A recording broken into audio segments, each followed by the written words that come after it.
Hi, everyone. Good morning. Welcome to our webinar with our new brand. And as you can see, the nice new green color that we have behind us today. My name is Maria. I will be your host for today. And on the agenda, we're here to talk about how to move from an informed decision about your whistleblowing tool to a successful implementation. Today, I have with me Kirstie Stephens. Very excited to be joined by Kirstie. She's the head of legal risk and compliance at LRQA. And for those of you who don't know, LRQA is a leading global assurance company that helps organizations in their journey towards a safer, more secure, and more sustainable future. Welcome, Kirstie. Thanks for having me, Maria. Kirstie, I think that you agree when we say that a speak-up culture can stand or fall based on how easy it is for people to raise concerns and the support that your organization will offer towards the whole journey. We're very excited to have you here with us today to hear more about your journey on the topic and how you decided to move from your previous solution to a more digital solution when it comes to whistleblowing. But first, I will like to share a few practical information with you all. The webinar is going to last from 35 to 40 minutes. It is an interactive session, like always, so feel free to ask questions. There will also be some polling questions for you to fill in, so please engage with us. We want to have your thoughts on the topic. And as always, the webinar will be recorded and you'll be receiving a link after via email that you can share. You can watch at your own comfort. Ready? Ready. Okay, let's get started. So first things first, before we dive into our discussion, could you maybe share some information about LRQA and your role in the company? Yeah, no, sure. Thanks for having me again, Maria. So LRQA, as you say, is a leading assurance partner. We have approximately 8,000 colleagues located in 160 countries, and we service around 61,000 clients a year. Our portfolio of services focus on helping clients navigate this new era of risk that we find ourselves in, really focused on assessment, advisory, inspection services, and cybersecurity, all of which interlink and are underpinned by our expertise on the ground and also our data-driven approach.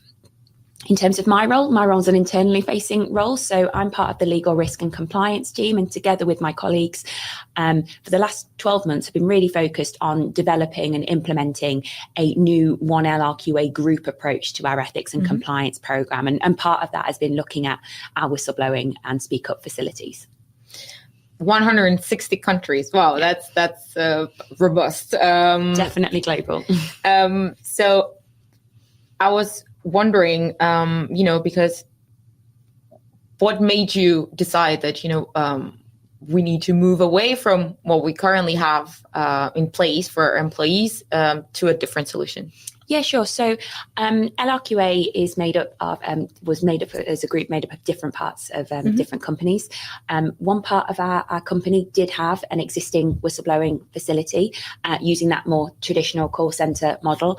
And then other parts of the business didn't have anything. So we took the opportunity when we wanted to develop a one LRQA global approach to assess whether or not it made sense to extend the existing model because we had experienced some challenges, particularly around language barriers and also connectivity, accessibility issues in some of the countries that we operate in. And also, see what else is out there in the market. And you mentioned implementing a global unified solution. So that's how you found Speak Up. I was wondering if you could share a little bit more information, like the pain points that people would have to face in using your previous solution. Yeah, sure. So we found in some jurisdictions and some countries that reliable telephonic connectivity was a real challenge. Now, some of that is outside of everybody's control. What the infrastructure exists in that country will have a big part. But, obviously that first interaction and that first connection with a reporter is super important in building that connection and making them feel comfortable with the speak up process. And so we wanted to explore other options, particularly because having a one approach for LRQA is really important. It shouldn't matter where you're calling from or where you're trying to speak up from. We want everyone to have access to the same resources in a way that is comfortable to them. And that's why language was such a big criteria for us, having a solution that enabled us to have as seamless as possible language capabilities to really make sure that communication and that dialogue is swift, and also, as I say, it means that we can reassure reporters throughout the process and hopefully enable them to have a good experience.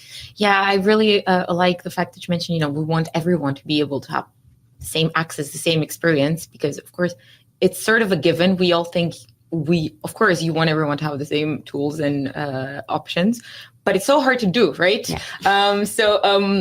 What does a global speak up culture look for LRQA in this case? Yeah, so I mean, if we go to the sort of helicopter view, we're committed to building a culture where colleagues feel empowered to speak up, and that could be about a new idea or a new way of doing business, as well as, if they have a concern or if they spot or suspect inappropriate behaviour, with the confidence that they know that when they do speak up, they will be listened to and action is taken. And so that's we want that for everybody. In terms of how we then develop that, that's really about us making sure that we've got the right channels that enable colleagues to speak up, recognising the different cultural challenges that come into play from operating in that, as I say, 160 countries.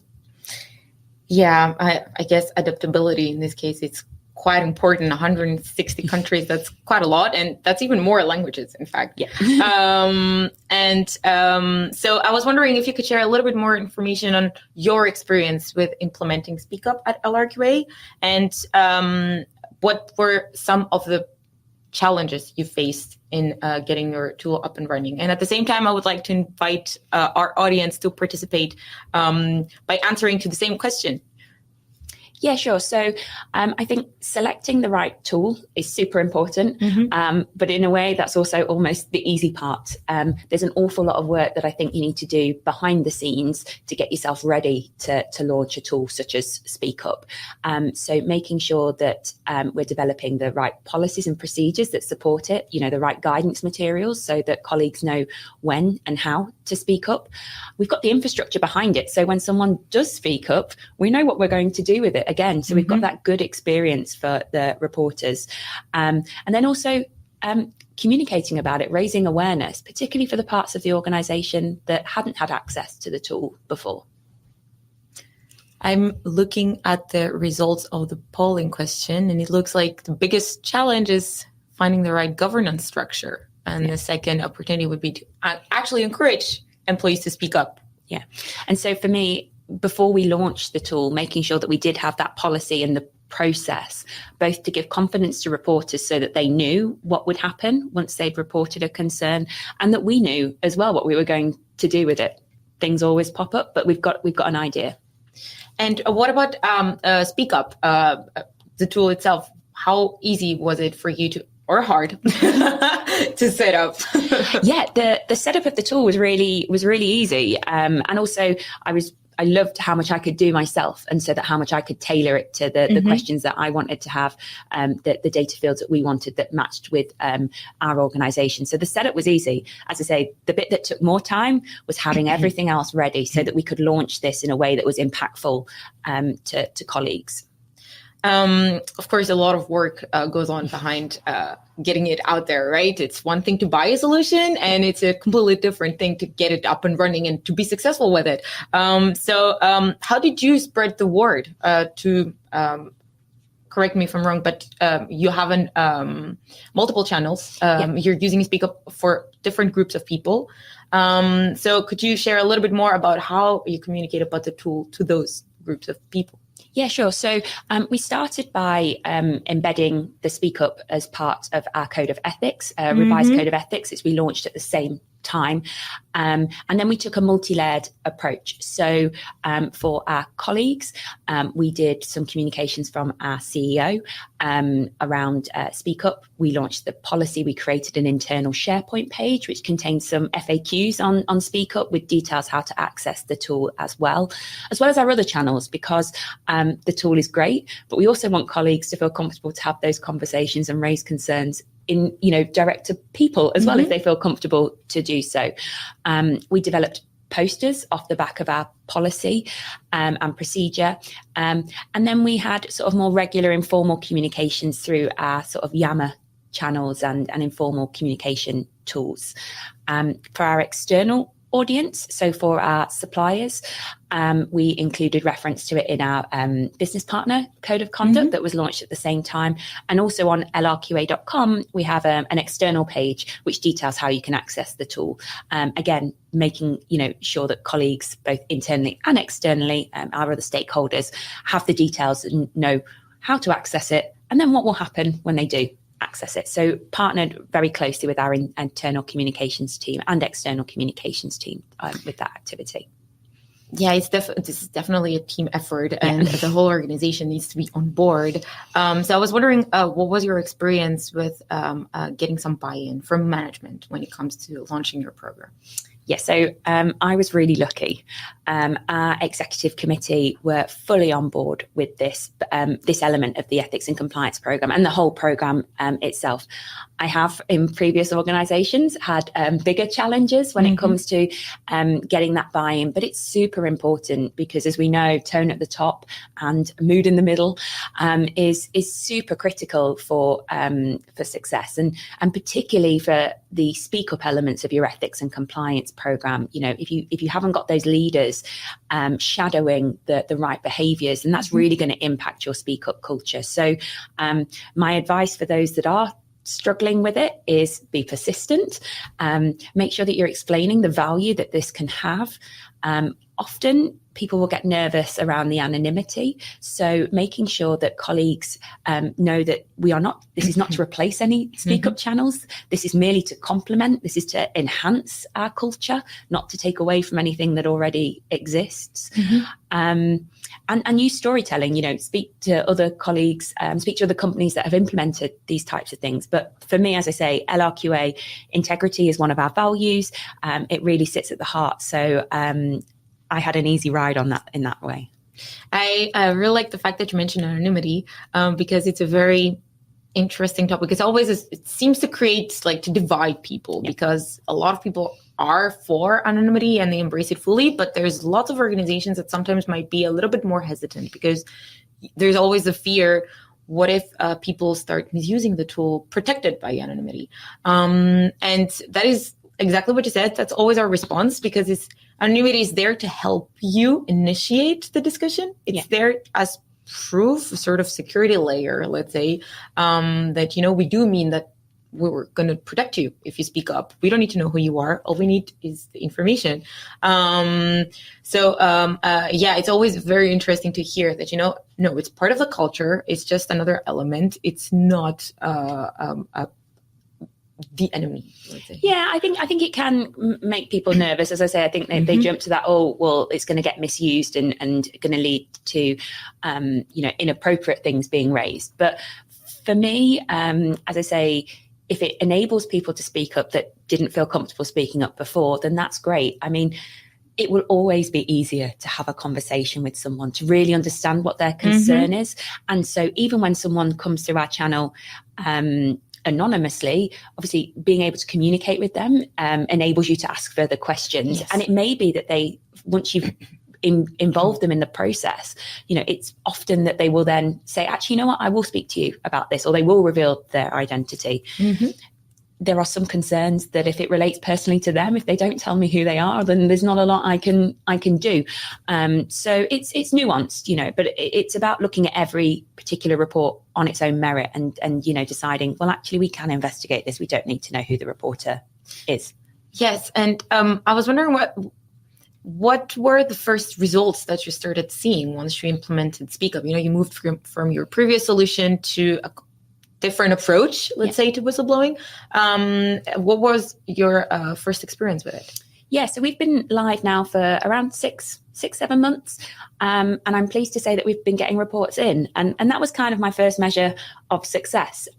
Colleagues have been inquisitive about the solution. In fact, we had some reports where people were sort of testing the water. Tell me a little bit more about what this solution is. What's going to happen if I did raise a concern through this channel? So for me, when you're launching something new, particularly, as I say, in parts of the organisation that have never had this type of facility before. They've never had that sort of ability to raise things sort of confidentially and annonously should they wish to do so. I think engagement, it means that our awareness raising has worked. And that's what we've really been focused on. I saw that we got a question in the chat from Denisa, which kind of relates to this, and I think might have touched upon it a little bit, but Denisa wants to know, how do we proceed with the anonymous reports, especially if the reporter does not respond on the portal, and their first report doesn't provide sufficient information for you to proceed? Yeah, I mean, I think all compliance officers have had reports like this, and I sometimes refer to them as the mic drop reports. So a reporter raises a concern, doesn't give you a lot of information, and then just disappears like that. That's them done, and that's within their gift to do so if that's how they wish to proceed. It's really difficult. I don't have a magic answer. I think all we can do is take a look at the report, see if they've given you enough to make some initial enquiries. Continue to push for questions via the portal, see if you can get something out of them, see if they're willing to speak to you. But if not, equally, you have to be honest with the reporter and say, unfortunately, you've not provided me with enough information. And so on that basis, there's nothing else we can do. If you can provide me with some more, then we'll happily look into this again. It's really difficult. But one thing I would say is that the communication channel through Speak Up, I think having that swift language translation capability, the machine learning built in, and also the email notifications that reporters can sign up to should they wish and still keep their anonymity, has definitely meant that we've had a lot more follow-up on reports than I have seen with other tools.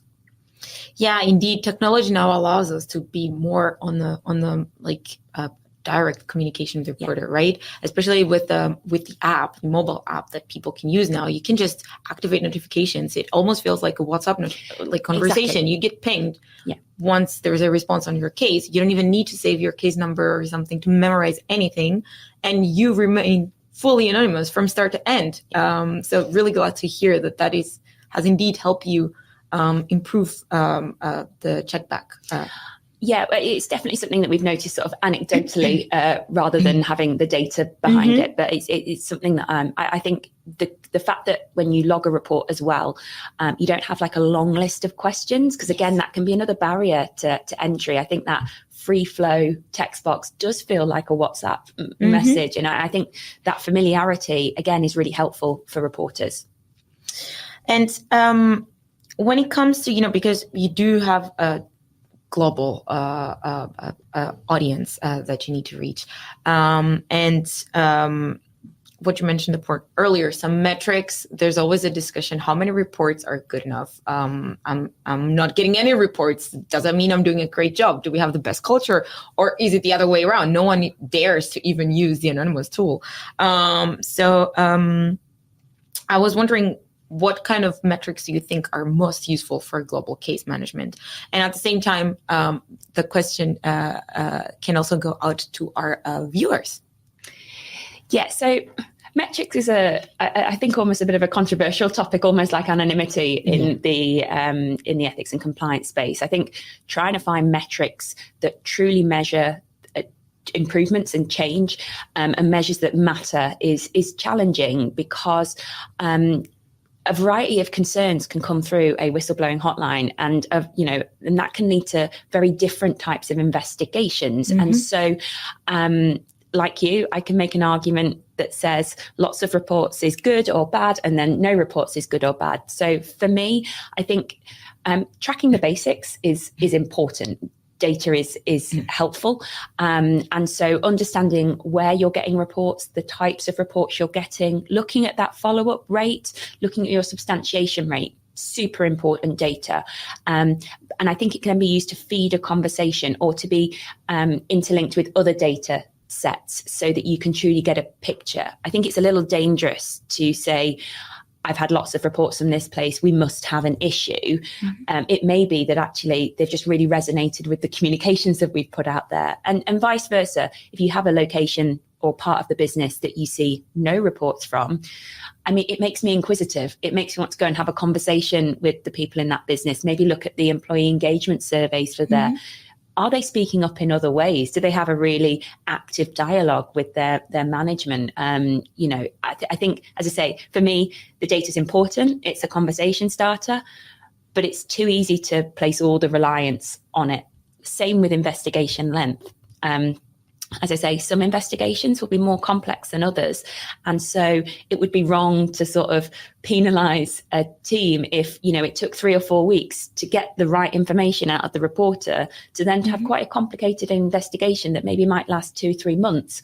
That might have been right in that particular case, and vice versa in another case, pretty straightforward issue could be wrapped up in a week. You know, it's all very different. And so you have to sort of take a nuanced approach.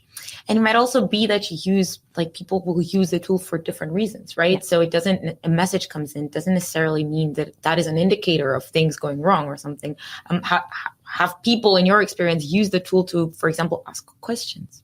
Yeah, so I've definitely seen people use the tool to ask questions, both in my current organisation and in previous organisations. And again, that's sometimes because they just don't know where else to ask the question, particularly in large organisations. And so, you know, we want people to speak up, particularly when you're embedding a new tool.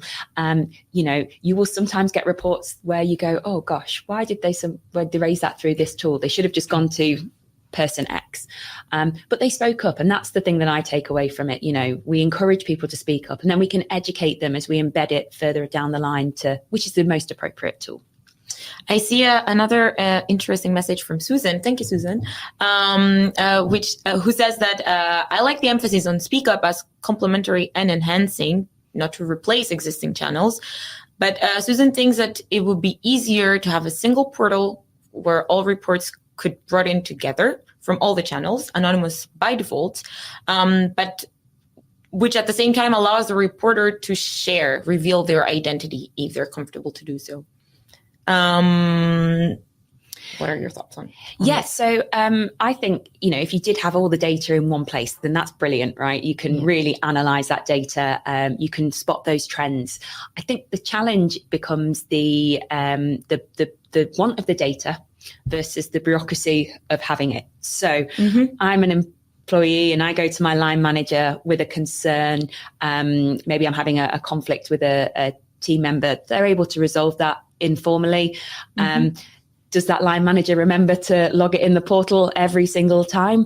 What do we really want to achieve out of that? Well, the ultimate aim was that the issue was resolved. The employee that reported it felt listened to and heard.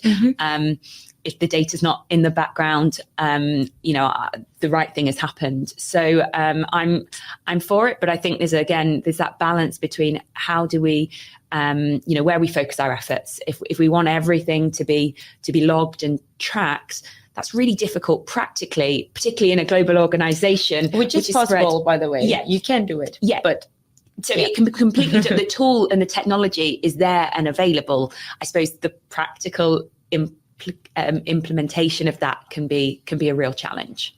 Yeah, and I like the fact that, as Susan mentioned, it's anonymous by default, but people can provide, share who they are eventually. They can always do that. Even within SpeakUp, they can decide to say in their message, this is who I am. I know it will help you solve the case faster. This is my name. You can contact me at this and this number. Yeah, and we're definitely seeing that. So even though, as you say, with the SpeakUp tool, anonymity is by default because you're not required or asked to provide your name. But we either see people in their first message to us, providing us with their name and contact details, or equally, as we've gone into that conversation and started that communication with them, then feeling more comfortable in the process to then say, actually, you know what, I am comfortable to have a conversation with you outside of communicating via the platform. And again, that can really help. Make sure you understand the issue. Again, if they're raising something that's quite complicated or it's related to them personally, I think anything you can do to make that individual feel comfortable to speak to you is really important, because then you can make sure that the investigation truly gets to the heart of what their issue is. Yeah, and I really like that you mentioned earlier, the right thing is done anyways, even if it was via the tool or without the tool. That's the goal, right? Yeah, because that's what's going to change the culture over time. Because exactly. Positive experiences speaking up then lead to, exactly, because feeling comfortable. It's a good reminder to be aware the tool is there to enhance your culture. It's not there to replace it. So I was wondering that now that you've implemented Speak Up and you've had some experience with it, how do you handle incoming messages? Yeah, sure. So cases are handled on a case-by-case basis because you never quite know what it is that you're going to get through the hotline. So they come into the legal risk and compliance team, and it's typically myself or another colleague that will review the reports first, and we will effectively triage them. We will take a look at the information that they've provided to us, try and work out which part of the business it relates to, what's the nature of the concern. That's where we might ask for follow-up information, maybe post some initial questions just so that we can really decide what the right thing is to do. We'll then decide if there is enough information there to warrant an investigation straight away. Then we'll look to identify someone appropriate to investigate it. LRQA, like many of the organisations that I've worked at in the past, doesn't have a team of investigators on hand. And so you are typically looking for the right subject matter expert within the organisation that is independent from the issue that's being raised, but also has the necessary expertise to look into the concern.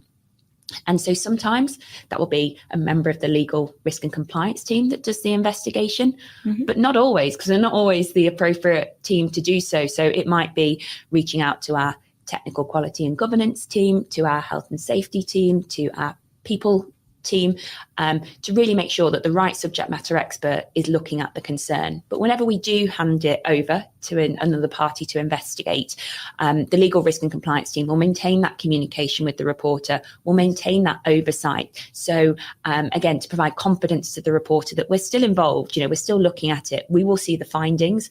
We'll make sure that issue has been fully investigated to the extent possible based on the information provided. And then we'll have that closeout communication with the reporter, obviously having to balance that tension between wanting to share information with the reporter versus the confidential nature of the process, and also any personal data considerations where they've raised a concern about another individual. So you will always get an initial acknowledgement, and you will always get a follow-up from a member of the legal risk and compliance team.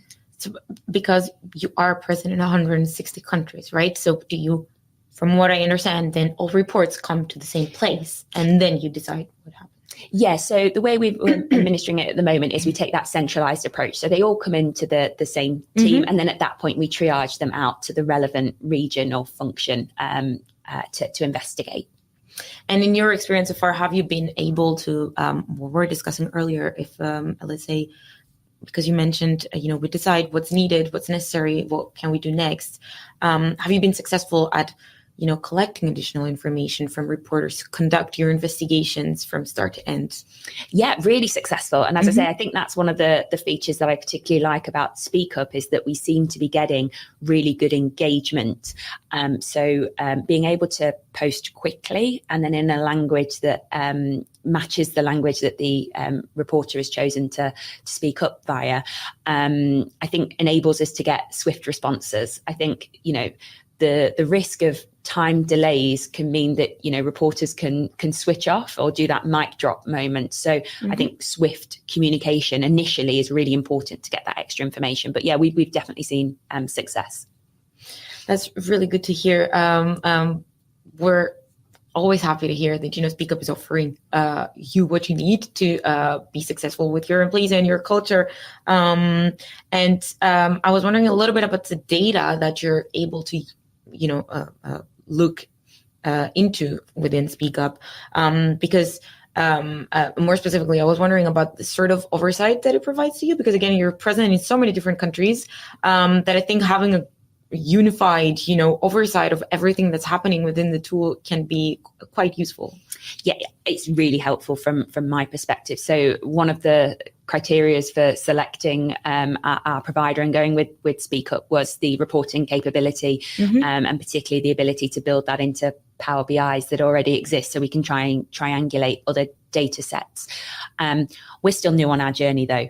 We've been implemented and live for about 6 months now. So for me, this is all about gathering that first year's worth of data. And then as we move into 2024, that's when, further analysis can be done. And as I say, we can then start to dig into some of the data points, but, tracking some very basic information in terms of number of reports, where those reports are coming from, both geographies and business unit teams, the types of issues that are being raised is our sort of starter for 10.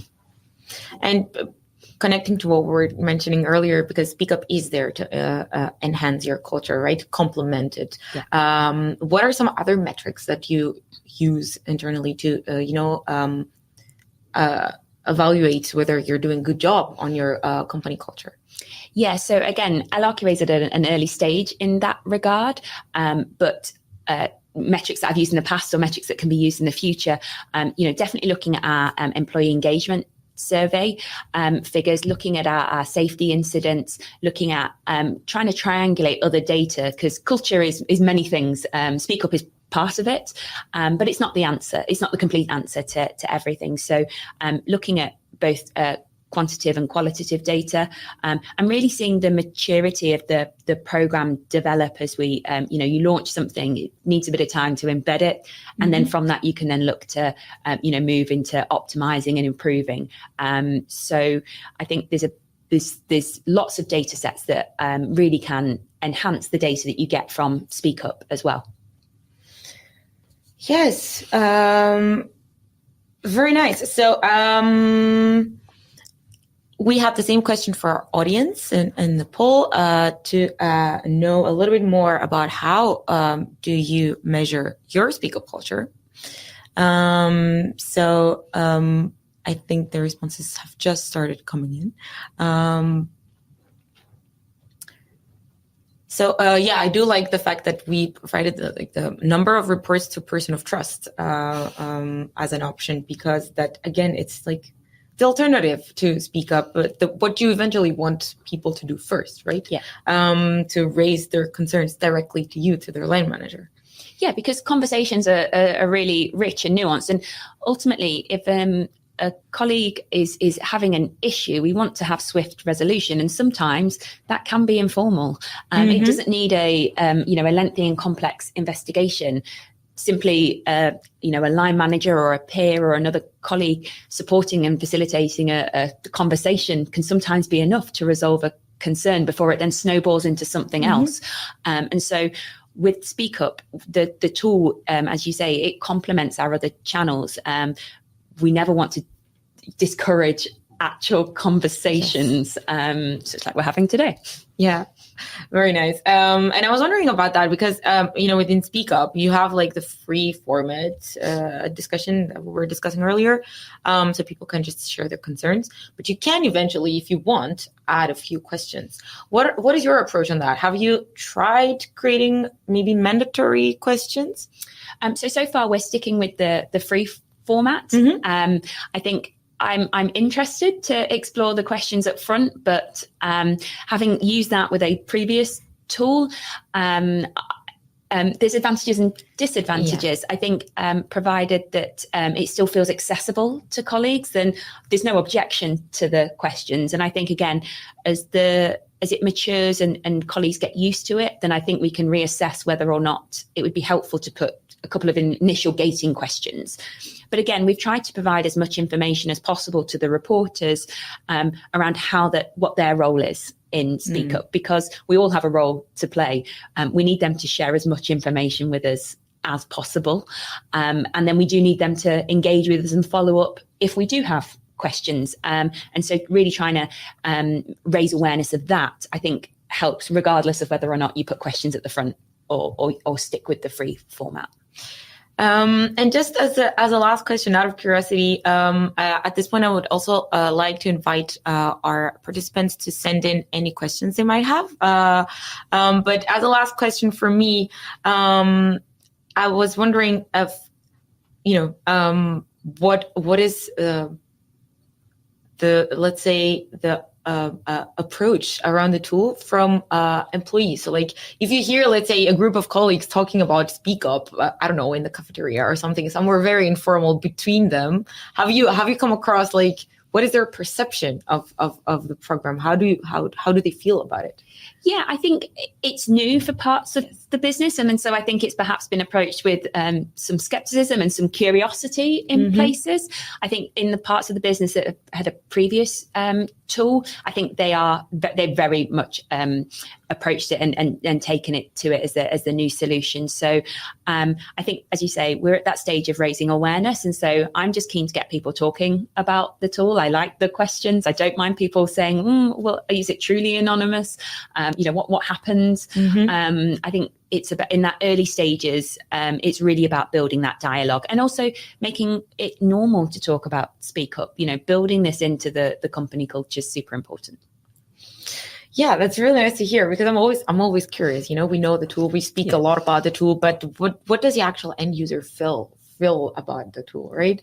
I have another message from Susan that came in the NHS in the UK. The annual National Staff Survey yields a score of the health of the organization's Speak Up culture that is based on answers to questions relating to how safe the staff feels about speaking up to raise a concern and how confident they feel that the concern will be addressed.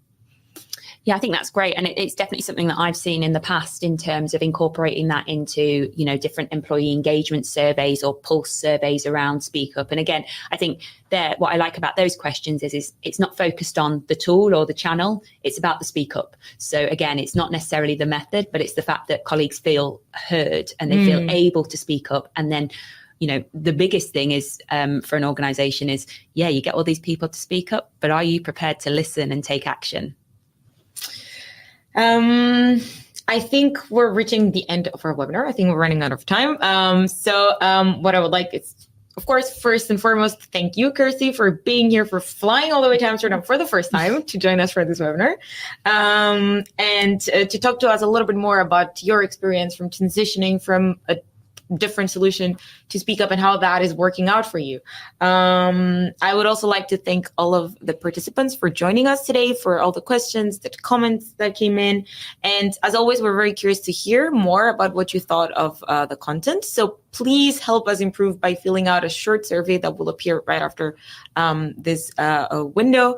And as promised in the beginning, you will be receiving a link with the on-demand version to our webinar. And for now, I want to thank all of you and wish you a very nice day. Bye. Thanks.